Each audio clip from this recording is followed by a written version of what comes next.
KJ 2000 인터넷 신문 네티즌 여러분, 새해 복 많이 받으십시오. 2011년은 다사다난이라는 사자성어만으로도 그 표현이 부족할 정도로 많은 일들이 있었습니다.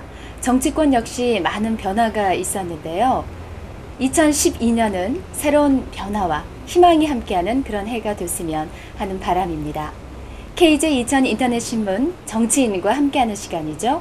오늘은 민주통합당 장병환 의원과 함께하겠습니다. 의원님 안녕하십니까? 네, 안녕하세요. 네, 먼저 새해 복 많이 받으십시오. 네, 우리 최 국장님도 복 많이 받으세요. 네, 감사합니다. 네. 바쁘신 가운데 새해 일정 가운데 정말 많이 일들이 있었을 텐데요. 또한 바쁜 새해를 맞으셨죠? 예. 네, 오늘 또 이렇게 시간을 내주셔서 정말 감사합니다. 이렇게 찾아주신 데 대해서 감사드립니다. 네, 의원님 먼저 임진년 새해가 밝았습니다. 먼저 이렇게 새해 인사 말씀부터 또 우리 시민들에게 덕담 좀 해주시겠습니까? 네. 네. 우리 올 임진년은 그 흥룡의 해라고 합니다. 네. 저 자신도 이 흥룡의 해인 임진년생입니다. 아, 그렇습니까? 예, 그래서 네. 저에게는 특히 그 감명이 깊은 해인데요. 네. 우리 서민들이 요즘 높은 그 물가와 또 경기 침체 그리고 또 일자리 부족으로 좀 많은 어려움을 겪고 있습니다. 네. 그런 어려움을 다 떨쳐버리고 네. 흥룡의 기운을 받아서 서민 생활이 편안해지고 국민들이 또 특히 젊은이들이 일자리를 많이 찾는 그런 한 해가 되기를 기원합니다. 네, 감사합니다.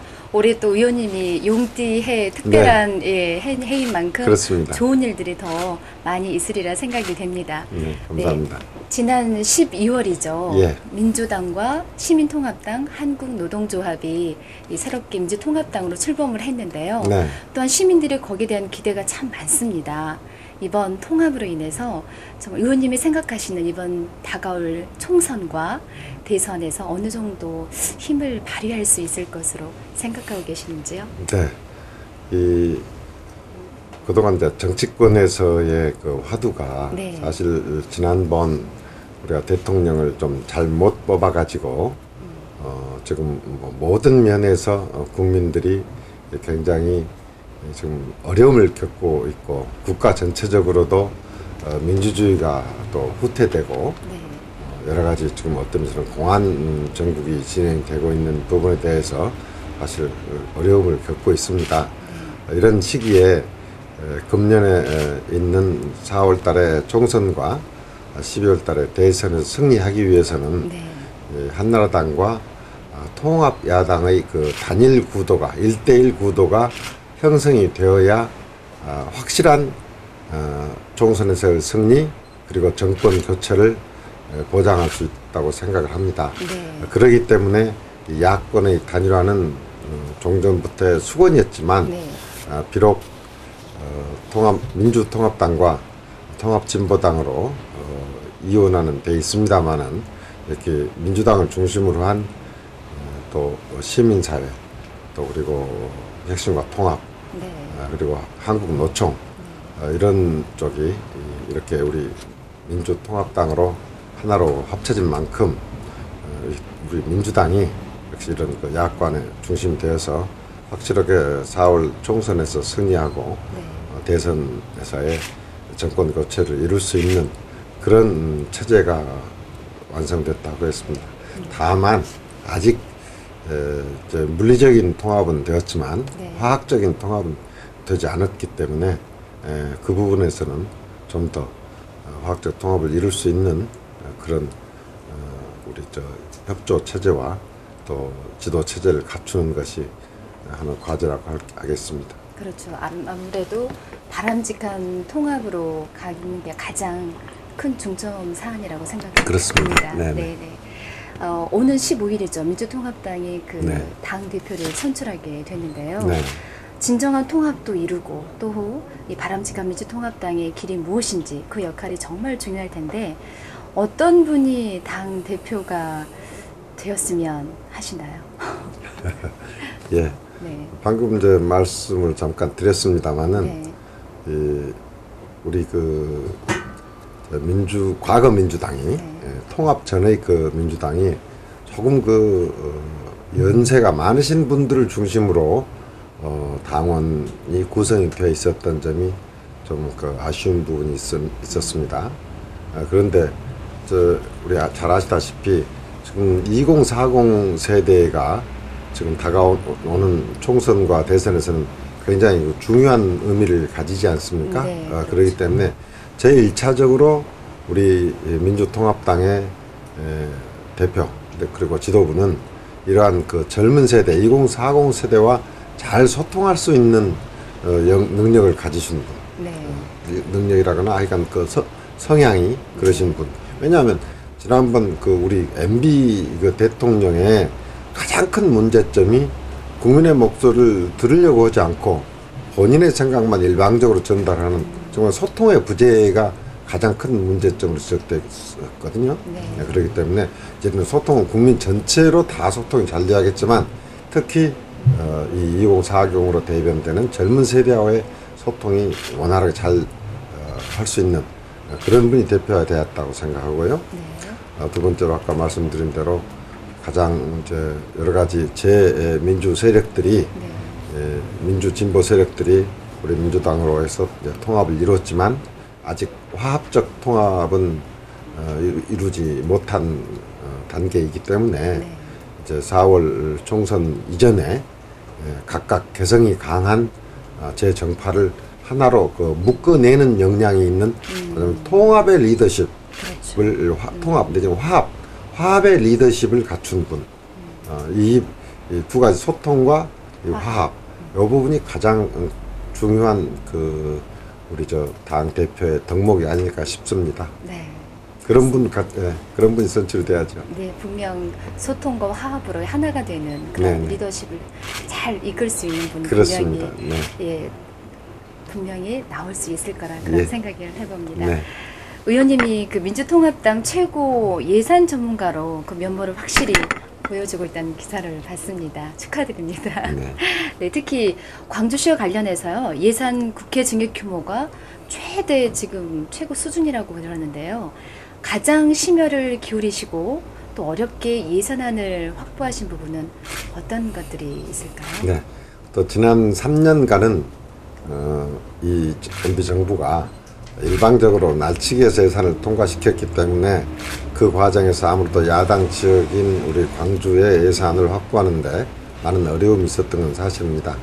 지난 3년간 제가 했습니다만 이미 저는 이제 국회에 진출한 지 이제 1년 반밖에 안 됐기 때문에 그러나 제가 국회에 진출하기 전에도 호남대학교 총장으로 재직하고 있을 때도 우리 광주 전남 지역의 기관장들이 예산에 문제점이 있으면 다 저를 찾아오셨었고 제가 또 거기에 대해서 정부의 예산 당국과 다 중간 다리 연결을 해가지고 많은 예산을 확보해 줬습니다. 그래서 아마 작년에도 제가 많은 예산을 확보를 했습니다만은 금년에는 특별히 그 역점을 둔 사업이 지금까지 우리 3, 4년간 정부 측에 요구를 했었는데 전혀 정부 측에서 들어주지 않았던 사업.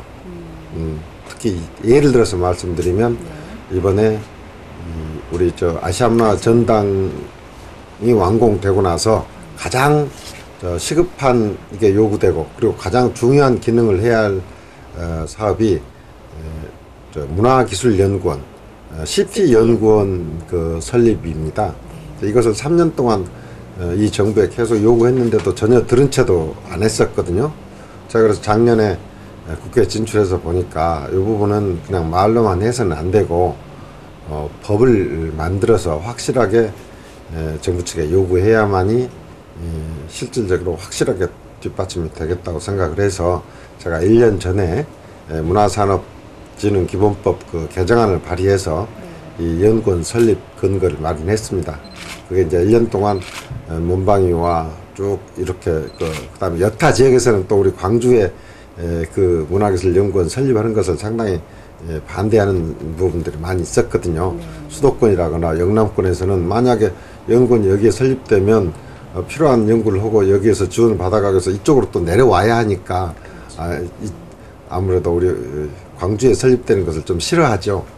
그런데 그분들을 다 설득을 해서 지난 그 11월 달에 제가 문방위를 통과를 시켰고 이번 12월 이제 말에 법사위와 국회 본회의를 통과를 했습니다. 네. 그래서 비록 이제 예산은 준비 예산으로 금년에 10억 반영이 되었습니다만은 이 아시아 문화 중심 도시의 성공을 위해서 이 시티 연구원이 광주에 설립되게 된 것은 굉장히 큰 의미가 있습니다. 특히 또 중요한 것은요, 법의 설립 근거를 마련하더라도 만약에 이게 지역이 명시가 안 되면 다른 지역에서 또 달라고 할 가능성이 많이 있는데, 이 시티연구원을 광주 과기원에 설립을 하기로 아예 못을 박았고, 또 그것이 이 문화기술의 주관 연구기관이다 하는 것 자체를 명시를 했습니다. 그렇기 때문에 이번 국회에서 아마 가장 역점을 둔 것이 시티연구원의 설립이었고요.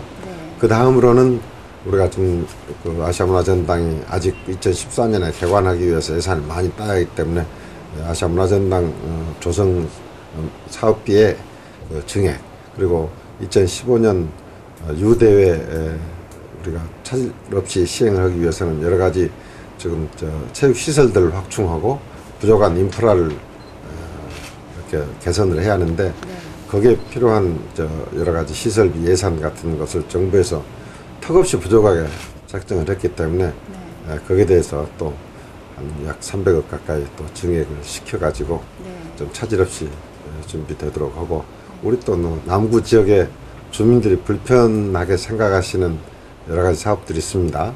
승천보를 만들어 놨는데 진입도를 안 만들었다거나, 그래서 진입도를 완성시키기 위해서 30억 원을 서로 정액을 시킨다거나, 지금 그 우리 빛골 건강타운 옆에 류마티스 전문 병원을 건립을 하고 있는데, 원래 당초 계획은 내년도에 완성을 해야 하는데 정부 측에서 또 1년 늦게 완성하는 것으로 이렇게 예산을 편성해 놨는데, 그것도 45억 원을 증액을 시켜서 내년도에 완공시키는 것으로 이렇게 증액하는 등 많은 성과가 있었다는 말씀을 드립니다. 그렇습니까? 예. 광주시뿐만 아니라 지금 지역구 남구에서 활동하고 계시잖아요. 방금 또 말씀해 주셨지만 이 남구를 정말 잘 사는 남구를 위해서 이렇게 예산도 확보하시고 교육 환경도 개선하는 데 큰 공헌을 하셨다는 그런 기사도 봤습니다. 특별히 뭐 어느 정도 지금 지역구에 대해서 성과를 이루셨고, 또 방금도 말씀해 주셨지만 정말 이거는 역점을 두고 좀 더 추진해야 되겠다라는 사업이 있으시면 또 어떤 게 있을까요? 남구 지역 특성. 우리 그 남구가 이제 산업단지가 없지 않습니까? 우리가 북구나 광산구에는 산업단지가 있고, 또 서구에는 단지로는 아니지만 또 기아 자동차가 있고, 이제 동구하고 이 남구에는 산업단지가 없습니다만은 동구는 워낙 좀 더 규모가 적고, 그런데 그렇다고 해서 요즘은 다시 그 굴뚝이 있는 공장을 설립을 하는 것이 별로 그렇게 우리가 경쟁력 있는 적도 아니기 때문에 결국 굴뚝 없는 공장 중심으로 해서 산업적 기반을 갖춰야 한다고 생각합니다. 그런 측면에서 특히 남구가 문화산업에 비교적 그 지리적 경쟁력이 있습니다. 이 아시아문화전당이 건립되는 구도청과 또 혁신도시, 광주 전남 혁신도시가 건립되는 이 나주와 연결축상에 우리 남구가 위치해 있습니다. 그래서 지금 송암 산단에 CGI 센터가 곧 그 금년간에 이제 완공이 될 겁니다. CGI 센터가 어떤 일을 하느냐 하면, 예를 들어서 아바타 같은 그 영화를 보면 그 3D. 컴퓨터 그래픽 작업을 하는 그런 그 우리 요즘 이제 일반 영화도 한 70% 정도는 이제 일반 촬영이지만 30% 정도는 이런 그 컴퓨터 작업을 통해서 완성을 시키거든요. 이제 아바타 같은 3D 작업은 훨씬 더 그게 많고요. 이런 그 문화산업의 그 기능을 하는 시설입니다. CGI 센터가. 근데 앞으로 이런 그 송암 산단을 이 문화산업의 메카로 그 전환시키기 위한 지금 용역 사업이 국비에서 예산을 확보를 해서 현재 진행이 되고 있습니다. 그래서 이러한 그 영상산업이나 이런 걸 중심으로 한 문화산업 중심으로 남구의 산업을 발전시켜서 우리 젊은이들의 또 일자리를 많이 만들어내고, 또 우리 이맘동에 지금 그 김치 연구소가 있습니다. 네. 김치 연구소가 있는데 거기를 우리 그 발효식품을 중심으로 한 전통식품 특화 단지로 육성을 하기 위해서 또 김치 네. 기술 연구소를 금년 예산으로 좀 확보를 했습니다. 네. 그래서 여러 가지 그런 그 전통식품의 특화 단지로 육성을 해서 또 지원하는 이런 게 결국 이제 남구에 이런 산업적 기반이 없고 재정 자립도가 취약하기 때문에 네, 네. 일자리도 만들고 또 우리 전남에 우리 남구에 예. 세금도 좀 많이 우리가 확보할 수 있는 네. 그런 것이 향후의 과제고 또 네. 그런 부분에 대해서 많은 그 신경을 쏟고 있습니다. 네. 남구가 지금 그래도 의원님께서 지금 활동하시면서 많은 예산을 가져오셔가지고 활성화시키고 계시잖아요. 네. 그런 반면에 보면 남구 안에서 봉남, 봉북이라는 그런 말이 있어요. 네. 혹시 이 문제에 대해서 어떻게 생각하고 계시는지 해결 방안은 없는지 그 모르겠습니다. 부분은 모르겠습니다. 이제 네, 어느 지역이나 네, 이런 그 양극화가 있게 마련이죠. 예. 그리고 그것을 어쩌면 더불어 같이 살아가는 방향으로 우리가 생각을 하고 가야지 어떤 그 예를 들어 봉남 봉국을 어떤 일체화된다. 네. 뭐 이 생각은 성공할 수도 없고 또 뭐 그렇다고 봅니다. 결국 네. 우스갯소리겠지만 봉남과 봉북이라는 말은 어떤 의미에서는 그 같이 더불어 사는 것을 좀 저해하는 용어가 아닌가 싶습니다. 그래서 저는 그런 용어를 가급적이면 안 썼으면 좋게 생각이 되고요. 기본적으로 예. 어느 지역이나 또 그리고 국가 사회 전반적으로 지금 세계화가 진행이 되면서 양극화가 좀 심화되고 있는 실정입니다. 그렇기 때문에 국가에서도 여러 가지 그 소득의 격차를 완화할 수 있는 방안 그리고 그 저소득층을 중심으로 한 여러 가지 지원 프로그램을 강화함으로 해서 네. 우리 사회가 좀 통합되고 같이 어울려 살고 하는 이런 그 제도와 분위기를 만들어 가야지 네. 봉남 봉국을 어떻게 해서 뭐 또 만들 수 있냐 그러면 그렇죠. 예. 저 물리적으로 그렇게 할 수도 없는 거고 네. 그렇게 좀 분리해서 생각하는 사고 자체가 바람직하지 않다고 봅니다. 네. 의원님은 기획예산처 장관을 비롯해서 한 30여 년 동안 국가 예산 관련 부처에서 일을 네. 하셨고요. 네. 또 현재는 국회 예결특위에서도 네. 활발하게 움직이고 계시고 정치인으로서도 역할을 다 하고 계십니다. 그 전에 호남대학교에서 총장을 또 역임하셨잖아요. 네네. 아무래도 이 정치를 하시기 전에 학교에서 활동하시면서 네. 그래도 보람을 많이 느끼셨던 것 같아요. 예, 예, 어떻습니까? 가장 기억에 남는 부분은 어떤 것이 예, 있을까요? 우선 이제 우리가 저 정부에서 그 일할 때 네. 젊은 이제 대학생들하고 이렇게 호흡할 수 있는 기회가 거의 없지 않습니까? 네. 근데 역시 다시 그 정말 제가 젊어지는 기분을 느꼈던 것이 제일 그 저로서는 기억에 남는 부분이고요. 네.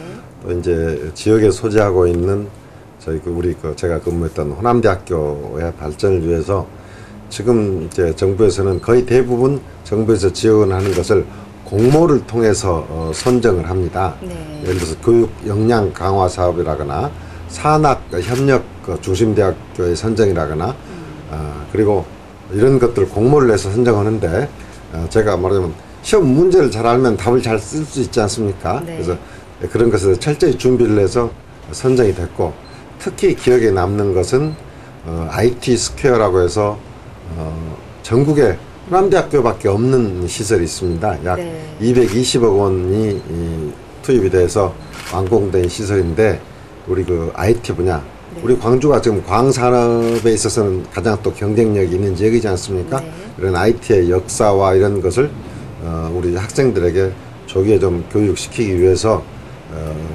박물관 겸 체험관으로서 이 IT 스퀘어를 건립을 했습니다. 지금 아마 그 학생들에게 굉장히 인기가 많은 것으로 알고 있어요. 네. 그래서 그런 IT 스퀘어를 건립하고 여러 가지 이런 공모 사업에 응모해서 호남대학교의 좀 그 발전의 기반을 쌓았다는 것.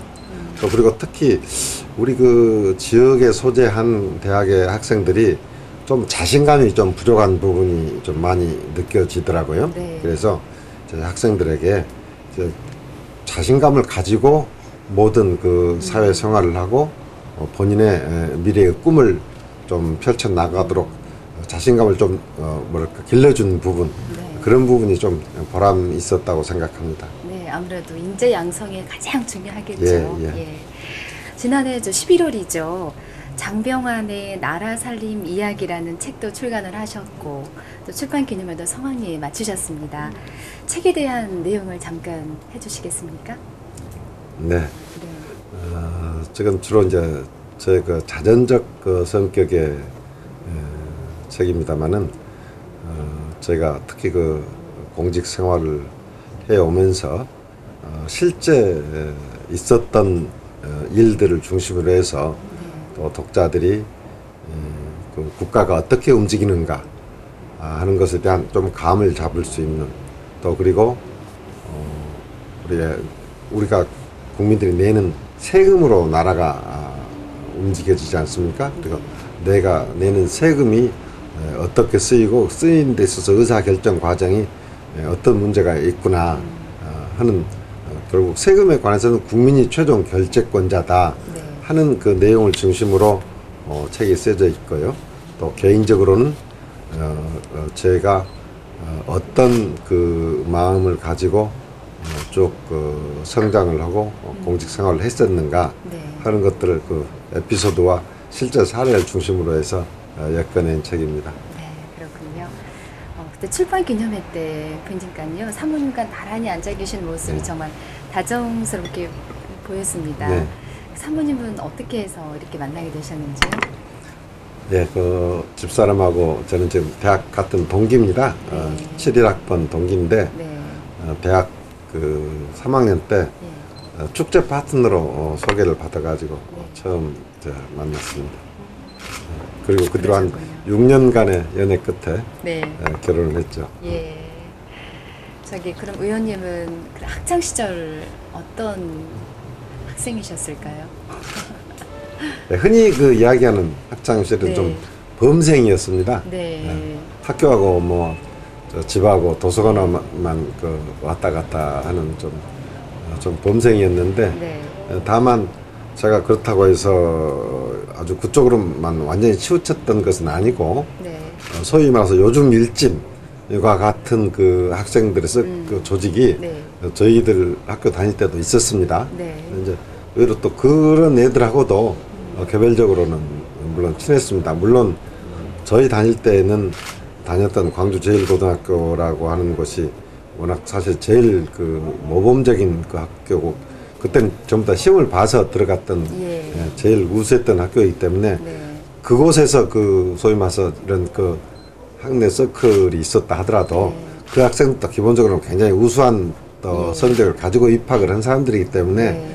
한계가 있죠. 그래서 그러나 어쨌든 그런 조금 그 튀는 성격의 친구들하고도 잘 어울리고 또 공부 잘하는 학생들하고도 잘 어울리고 그랬었고 특히 이제 우리 그 당시에 학교에 그 굉장히 그 저희들이 존경할 만한 스승님들이 많이 계셨습니다. 네. 그 스승들로부터 각각 그 독특하신 분이죠.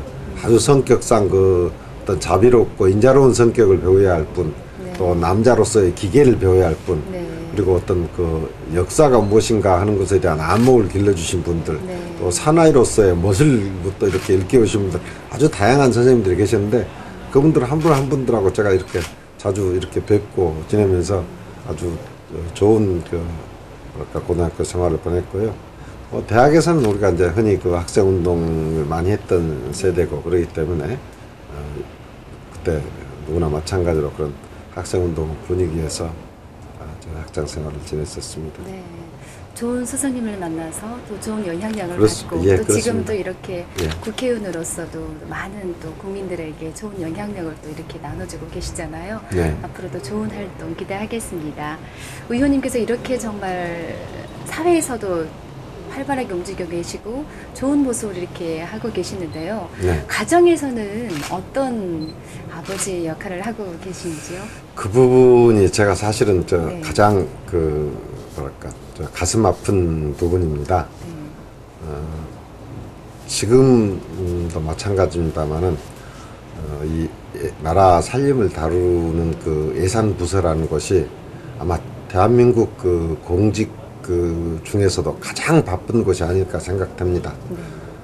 구체적으로 이번에 12월 30일 12시가 다 되어서 예산이 통과됐거든요. 네. 그런데 그 통과된 예산을 또 국무회의에다 예산 배정 계획을 바로 1월 그 2일 날 올라갔습니다. 월요일 날. 네. 그러면 거의 아마 일주일 내지는 열흘간은 거의 잠을 전혀 못 자다시피 하면서 그 우리 그 직원들이 그 일을 처리를 했습니다. 그리고 한 걸 제가 목격을 했고 또 저는 30년간 그 생활을 했기 때문에 네. 평시에도 쉬는 것은 일요일 오전밖에 못 쉬었습니다. 그리고 일요일도 오후에는 그러니까 저 토요 휴무제가 없었던 시기에 네. 일요일 오후에는 바로 항상 출근을 했었기 때문에 우리 아이들하고 같이 좀 놀아주고 애들하고 대화하고 하는 것이 아버지로서 굉장히 중요한 역할인데 제가 그 역할을 거의 못했습니다. 그래서 아이들한테도 굉장히 좀 미안하고 이제는 다들 이제 성년이 다 되어서 이미 자기 사회생활을 다 하고 있기 때문에 다 이제 이해를 해주고는 있습니다만은 정말 제일 애들한테 미안한 부분이 그겁니다. 자상한 아빠로서는 빵점이었죠. 함께하는 시간이 많이 하진 못했지만 그래도 이제 이렇게 많은 활동을 하시면서 좋은 모습 보여주고 계시잖아요. 그래서 자녀분들이 더 우리 아버지처럼 저렇게 열심히 활동하고 계시는데 우리도 공부 열심히 해서 더 좋은 일을 해야 되겠구나라는 생각을 가지고 있지 않을까 싶습니다. 예, 물론 뭐 말로써 많은 교육을 시켜주는 못했지만 네. 아버지로서 이렇게 보고 배울 수 있는 그 모범은 되었다고 생각합니다. 그렇죠. 네. 직접 보여주신 행동이 있었기 때문에 더욱더 바르게 자라고 예, 그러지 않나 싶습니다. 자, 의원님 보시니까 그 행정고시를 합격한 후에요. 네. 바로 해병대를 지원하셨더라고요. 네. 어렵고 그 힘든 해병대 다들 가기가 좀 힘들잖아요. 네, 네. 그런데 특별하게 지원하게 된 이유라도 있었습니까? 네, 당시에도 그 고시를 합격하면 네. 육해공군의 장교로 바로 갈 수가 있었습니다. 그리고 그 당시만 해도 또 사실 상당히 많은 사람들이 또 군대를 어떻게 빠졌는지 모르지만 또 많이들 안 갔고요. 네. 그런데 이제 저에게는 좀 뭐랄까 아픈 좀 과거가 있습니다. 제 형님께서 저 월남의 맹호부대로 파견돼서 그곳에서 전사를 하셨는데 네. 이제 그 당시에 형님이 서울 상대를 들어가고 싶어 했다가 못 들어가서 사실은 제가 서울 상대를 지망을 하게 됐고 네. 또 형님은 때 맹호부대로 그렇게 월남에서 전사를 하셨는데 나는 좀 그보다 좀 더 힘들다고 하는 해병대라도 가야 하지 않겠느냐 또 생각을 해서 네. 제가 해병대는 또 자원해서 장교 시험을 별도로 봐가지고 또 가게 됐습니다. 그만큼 또 마음속에 형님에 대한 그런 애틋한 사랑도 있으셨고 용기도 있으셨습니다. 네, 형님하고 제가 7살 네. 차이인데 네. 그 당시에 이제 형님한테 많이 혼났거든요. 뭐 네. 좀 잘못하면 저희 아버님보다도 형님한테서 꾸중을 듣고 네. 자랐는데 예. 그 전사하기 한 얼마 전에 휴가를 왔었는데 네. 뭐 이제 그때는 이제 제가 이제 고3 때였습니다. 고3이었는데 그 참 그 어렸을 때는 이제 형님한테 또 제가 많이 대들기도 하고 예. 뭐 이제 그랬었던 것이 제가 많이 회한으로 남고 그래서 그러셨군요. 끝으로 우리 의원님께서 이렇게 용띠해를 맞으시면서도요. 또 새로운 각오도 있으실 테고 또는 우리 지역민들께 하고 싶은 말씀이 있으실 것 같아요. 네, 한 말씀 부탁드립니다. 네. 또 올해는 4월달 이제 총선이 있지 않습니까? 이제 네. 저로서는 이제 국회의원 생활을 좀 이제 1년 반밖에 좀 안 했습니다. 그래서 이 기간이 짧다기보다는 정말 그 우리 남구를 좀 발전시키기 위해서 해야 할 일이 많은데 아직 그 가시적인 성과를 나타내기에는 너무 좀 기간이 짧습니다. 네. 저는 정치 자체를 오래 하고 싶은 생각은 없습니다만은 그러나 좀 뭔가 우리 저 시민들, 남구 구민들이 좀, 야, 정말 그 남구가 좋아졌다 하는 그 느낌이 들 정도로 좀 확실한 그 성과를 나타내 보이고 있습니다. 그래서 일단 올 4월 총선에 최선을 다해서 주민들의 신임을 받도록 노력을 하겠고요. 네. 또 그러한 신임을 바탕으로 네. 또 우리 시민들이 정말 편안해지고 또 국민이 주인이 되는 그런 그 대한민국을 만들기 위해서는 정권 교체가 반드시 돼야 하기 때문에 네. 12월 달에 대통령 선거에서도 반드시 우리 그 민주당이 승리할 수 있도록 기여를 하겠습니다. 아무쪼록 우리 그 남구 주민 여러분들께서 여러 가지 좀 어려운 경제 그리고 또 서민 생활에 힘든 부분이 많으시지만 그 용기를 가지시고 또 보다 나은 내일을 같이 설계를 해드린다면 저도 최선을 다해서 주민들을 위해 노력을 하겠다는 말씀을 드립니다. 새해 모든 소원 다 성취하시기 바랍니다. 감사합니다. 앞으로도 지역 발전을 위해서 많이 애써주시기 바랍니다. 오늘 함께 해주셔서 정말 감사드립니다. 네, 감사합니다. 네.